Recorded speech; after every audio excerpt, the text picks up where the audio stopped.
Welcome again students. और बच्चों इस वीडियो में डिस्कस करेंगे कार्यपत्रक 53 और ये कार्यपत्रक आपका हिंदी जो है सब्जेक्ट के लिए है और ये क्लास 6 to 8 के बच्चों के लिए है, जो कि दिनांक 4 सितंबर 2020 के लिए ये वर्कशीट आपकी शेड्यूल की गई है। अब देखिए इसमें हम क्या सीखेंगे। इसमें हम कागजों के द्वारा लुगदी तैयार करके पेपर मेशी जो प्रक्रम होता है उसके बारे में पढ़ेंगे। कागजों को गलाकर लुगदी तैयार करना क्या कहलाता है बच्चों? पेपर मेशी कहलाता है। दशहरे जैसे मुख्य त्योहारों के अवसर पर रावण और मेघनाथ के मुखौटे व दक्षिण भारत में कथकली नर्तक व नर्तकी के मुख पर भी पेपर मेशी से तैयार किए जाते हैं।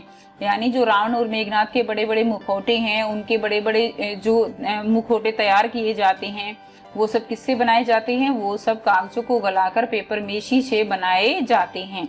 उत्तर भारत में खड़िया मिलाकर, खड़िया क्या होता है बच्चों? खड़िया जो है चिकनी मिट्टी को बोला जाता है, यानी जो पेपर से बनेगा उसमें हम कुछ चिकनी मिट्टी मिलाकर क्या बनाते हैं? कटोरदान व टोकरियां बनाई जाती हैं। आप चित्र में भी देख रहे हो कि किस तरह से जो है ये टोकरियां बनाई गई हैं और अलग अलग कलर किए गए हैं और ये बहुत ही सुंदर लगती हैं और इस तरह से जो है मूर्तियां भी बनाई जा सकती हैं।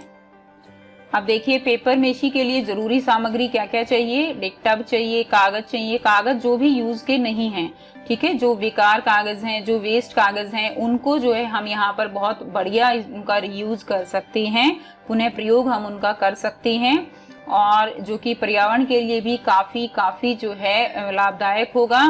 जाली हम यहाँ पर लेंगे, तार लेंगे, ठीक है, प्लास्टर ऑफ पेरिस लेंगे। प्लास्टर ऑफ पेरिस यानी एक तरह से हम इसको व्हाइट सीमेंट भी बोलते हैं। आपने देखा होगा बच्चों कि दीवारों पर जो डिजाइन तैयार होते हैं, फॉल सीलिंग की जाती है, मूर्तियां बनाई जाती हैं, वो सब किसकी होती हैं? वो सब पीओपी यानी प्लास्टर ऑफ पेरिस की होती हैं, ठीक है, जो कि पानी के डलने पर बहुत ही ज्यादा सख्त हो जाता है। चावल की लेई यहाँ पर ले सकते हैं। नीला थोथा यानी कॉपर सल्फेट, ठीक है, वो इसमें हम जो है यूज कर सकते हैं। उसके अलावा चाकू, कैंची, मूसल उखल क्या होते हैं? मूसल उखल जो है ये जो कागज गल जाएगा उसको कूटने के लिए है, इस तरह का ये होता है, इसको हम बोलते हैं उखल। और इसमें कूटने के लिए एक इस तरह का मोटा सा जो है यहाँ पर एक डंडा होता है, इसको हम जो है मूसल बोलते हैं, ठीक है। तो मूसल और उखल इसमें कूटने के लिए इसको हम लेंगे और विभिन्न तरह के ब्रश जो है पेपर मेशी के लिए यहाँ पर जरूरी हैं। अब बच्चों बात करते हैं कि लुगदी को तैयार कैसे करना है। तो देखिए एक टब में पानी भर लेंगे और कागज के छोटे छोटे टुकड़े कर उन्हें अच्छी तरह से भिगो देंगे।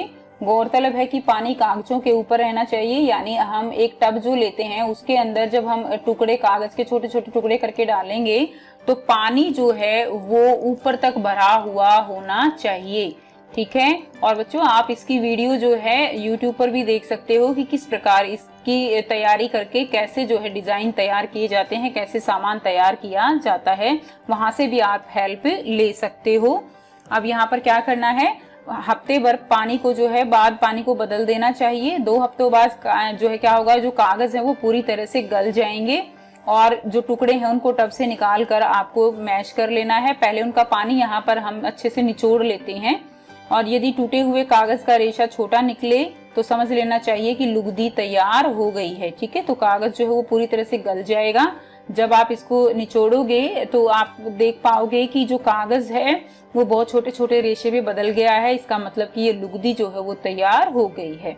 उसके बाद क्या करेंगे, यहाँ पर उखल में गलाए हुए कागज की लुगदी को कूट लेना चाहिए। उखल मूसल की हेल्प से जो है यहाँ पर कूट सकते हैं। नीला थोथा व गोंद मिलाकर उसे तैयार कर देना चाहिए। अब देखिए बनाने की विधि, इसको बनाएंगे कैसे? कोई भी सामान, जिस वस्तु को भी आप मॉडल बनाना चाहते हैं, चाहे आप लैंप बनाना चाहते हो, टोकरी बनाना चाहते हो, कोई मूर्ति बनाना चाहते हो, कोई खिलौना बनाना चाहते हो, कुछ भी, उसका चित्र या खिलौना सामने मेज पर जो है आप रख लीजिए। वस्तु की लंबाई चौड़ाई के हिसाब से आकृति तैयार कर लीजिए और अभ्यास करते करते आप अच्छी आकृति बनाना सीख जाएंगे। मॉडल बनाते समय चिकनी मिट्टी में हवा के बुलबुले नहीं होने चाहिए, ठीक है। अगर हवा के बुलबुले होंगे तो वहां से उसको टूटने का डर रहता है, इसलिए उसको अच्छी तरह से मैश करके जितने भी बुलबुले हैं वो अच्छे से निकाल लें। साथ ही तैयार आकृति छायादार स्थान पर सुखानी चाहिए। तो बच्चों बनाने के बाद उसको एकदम से धूप में नहीं रखना है, उसको पहले छाया में ही सूखते रहने दीजिए। जब आपको लगे कि वो कुछ सूख गई है उसके बाद उसको धूप में कड़क होने के लिए आप रख सकते। तो चलिए बच्चों, पेपर मेशी की विधि का इस्तेमाल करते हुए कुछ नया और अनोखा बनाते हैं।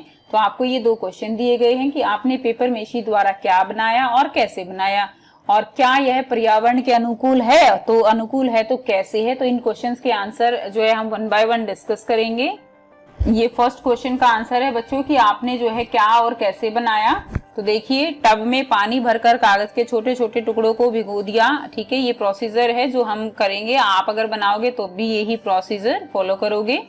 टब में पानी भरकर कागज के छोटे छोटे टुकड़ों को पानी में भिगो दिया। उसके 2 दिन बाद उनको निकालकर उखल में कूटा और इस तरह से जो है क्या हुआ, इस तरह लुगदी तैयार हो गई और इसमें नीला थोथा और गोंद जो है मिला दिया। मैं एक टोकरी बनाना चाहती थी, इसलिए मैंने एक दूसरी टोकरी को अपने सामने रखा और लुगदी लेकर उसको वही आकार दे दिया। इसके बाद मैंने इसे कुछ देर इसको छाया में सुखाया और बाद में धूप में सुखा दिया। फिर मैंने प्राकृतिक रंगों से इस पर डिजाइन बना दिए जो बहुत सुंदर लगते हैं। तो ये चित्र में भी दिखाया गया है। आप भी कुछ इस तरह से ही टोकरी जो है वो तैयार कर सकते हो। नेक्स्ट जो क्वेश्चन दिया गया है बच्चों, सेकंड क्वेश्चन क्या है कि पेपर मेशी ये पर्यावरण के अनुकूल है या नहीं है। तो देखिए, पेपर मेशी का सामान जो है वो कैसा होता है। पेपर मेशी का सामान जो है, पेपर मेशी का सामान बनाने के लिए प्रयोग में लाए जाने वाली सारी सामग्री जो होती है वो कैसी होती है, प्राकृतिक होती है।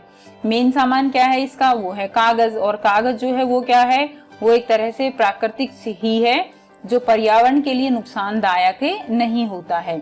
इसमें कागज का पुनः उपयोग होता है जो फेंकने के लिए होता है, इसलिए यह पर्यावरण के लिए अनुकूल है। बच्चों, इस तरह से आप जो है इसका सामान बना सकते हो और ये भी आपने जान लिया कि किस तरह पेपर मेशी पर्यावरण के अनुकूल है। और अगर आपको कुछ नहीं समझ आया है तो आप कमेंट करके पूछ सकते हो। और अगर वीडियो अच्छी लगती है तो लाइक शेयर जरूर कीजिए, चैनल को सब्सक्राइब कीजिए, अपने फ्रेंड्स के साथ शेयर कीजिए। And thanks for watching.